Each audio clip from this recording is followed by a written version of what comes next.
So what we're going to make now is the Highway Groupies world famous avocado salad. Now, there are many variations of this. This is one that I particularly like. Here are the ingredients. We have, of course, the avocado. We have a green pepper. This is just a little bit that I'm going to use of the green pepper. These aren't the big bell type peppers that we find in the store. This is kind of a long, skinny green pepper. I've got half of a boogaloo tomato, or what some people call Italian tomato, and some carrot. We have some celery.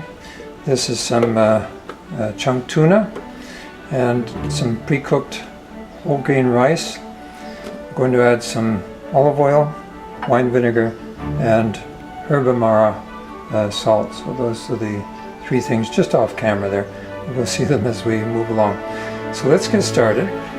So the first thing I'm going to do is I'm going to take our avocado here. And the reason I cut it this way is actually more for peeling it than for anything else. And this kind of avocado, and there are many kinds of avocados, this kind of avocado actually turns purple, as you can see here, sort of a brownish purple when it's ripe, and it peels. And not all avocados will do that, but basically any avocado will do for this recipe. So you're going to see this one just nicely peeling like that. I'll take it. Okay, we'll take the nut out and we'll put them in the bowl. Why do I put the avocado in the bowl first before any other ingredient?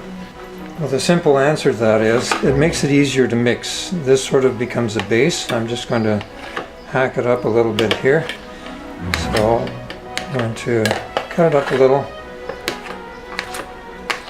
Okay. And then I'm going to spread this base out a bit. The thing is that when we're doing the rest of the things, we're going to finely chop things. And if the finely chopped stuff is on the bottom, it just makes it harder to stir, that's all.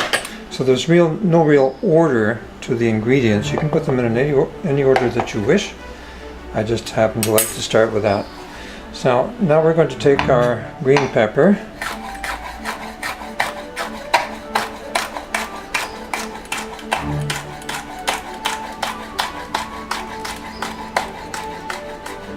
Now one thing I'll point out here, you notice that when I'm cutting, and you'll see that perhaps a little better with when I do the celery, I'm cutting away from my fingers. If you've watched the movie Mr. Church, he's cutting towards his fingers. Now, if they'd done some research, a real chef would not do that. You do not cut towards your fingers. It's just too dangerous. These knives are too sharp. So what we're doing is we're finely chopping this. Now, in all fairness to the movie, they say in the movie that he is self-taught musician, self-taught cook. So I suppose if he was self-taught, he could have made that mistake in doing his cooking. I'm just going to clear these things off my board so that I can put this in our bowl. Now, the other thing that they show in the movie is they show him sliding the blade across the board.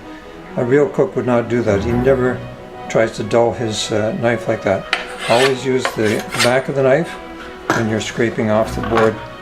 But again, like I say, in fairness to the movie, they did say that he was self-taught, so that's fine. So now we're going to take some of the celery, and I'm going to chop these two together here. Again, you notice the angle.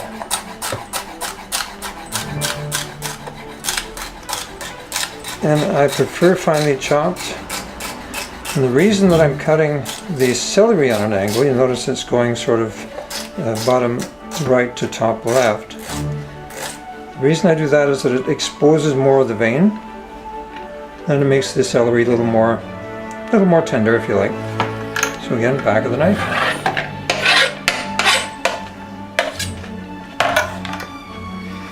This one here, it's a little bit wide for me, so I'm just going to take from about here down and just going to split it a bit. Notice how it springs apart when you do that. And then the same thing. And the little end piece is for the cook. Now I'm going to take the carrot. I'm going to grate the carrot. We're using coarse grater here. And we'll just, I may not use all of this. I think I'm just going to use a little bit of it, or maybe 2/3 of it. As I'm grating it, I rotate the carrot very slightly, maybe 15 or 20 degrees in either direction. It just helps to make it a little more tender and also prevents the carrot from sort of rutting. And then you wind up going up and down with little progress. That's about what I want there. Yeah, that's enough. Okay. I also noticed that I start at the wide end and go toward the small. My mother taught me that. And it's really a question of, I'm going to use it all up, what the heck. It's really a question of friction. My mother was a great mathematician. If you go from the small and go to the big, and then when you get down to the very little, you have very little to hold on to, and you have this great big thing producing a lot of friction. Whereas if you're going down to the point, there's very little friction, so it's much easier to hold. Again, the last little bit goes to the cook. Into the pot. As with all of the highway groupies recipes, volumes change according to taste. You notice that I was going to put in so much carrot, I decided to throw in a little more. What the heck? I mean, I'm the one that's going to eat it. If I don't like it, then I won't eat it. So you set your proportions to your taste. Now this ingredient here, along with the vinegar, if you are recovering from GERD, acid reflux, then you may want to skip this ingredient. You may want to skip the vinegar. Just add a little extra salt drops to compensate. Okay, so again, using a sharp knife, we don't crush our tomato. I do like it finely chopped.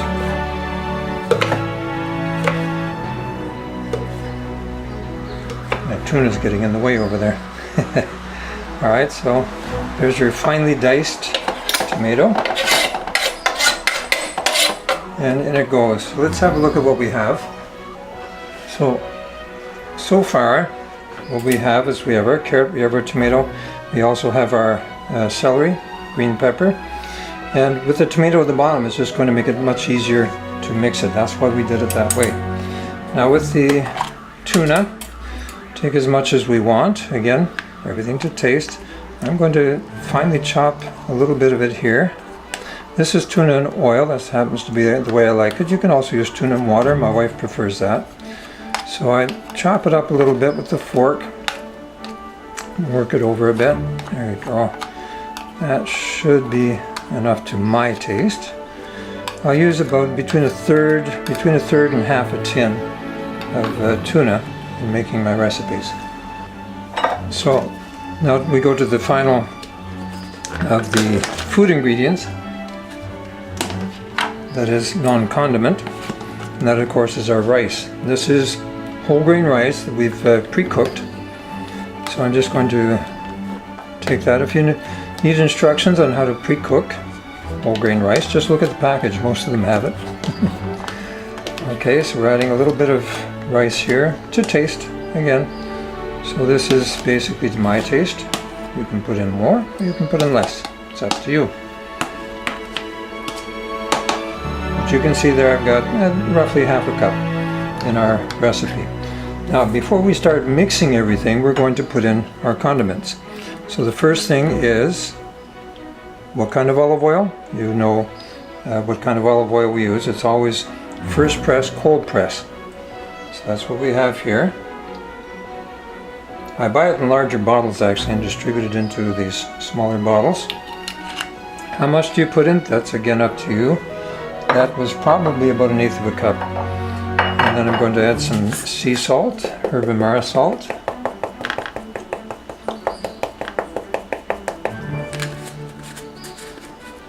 And again, how much? To your taste. And finally, our wine vinegar.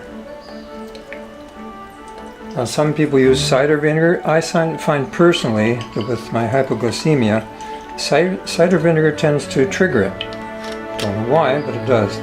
So I use wine vinegar, which doesn't seem to trigger it. Again, if you're fighting GERD, during the period of treatment for GERD, you may want to avoid using wine vinegar. Once you have your GERD under control, that is acid reflux, once it's under control, then you can get away with a bit of vinegar, a bit of tomato. So those two ingredients are variables. So now we're just going to basically take all of this and mix it all together in our bowl here. And what we have here, with using half of an avocado, gives us enough for two decent meals, or one meal if you're really hungry.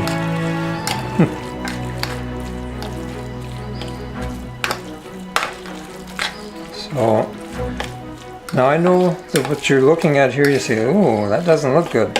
But trust me, this really tastes good.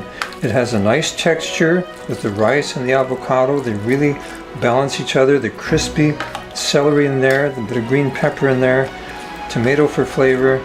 This is really, really a great salad. So there you have it, our avocado salad. It can be served as a side dish with something else. It can be served as the meal itself. It has the protein and the carbs, everything that you need in it, as well as good fiber in there. Or you can serve a side dish of whatever you like beside it. So enjoy. I'm sure that you will enjoy this excellent avocado salad.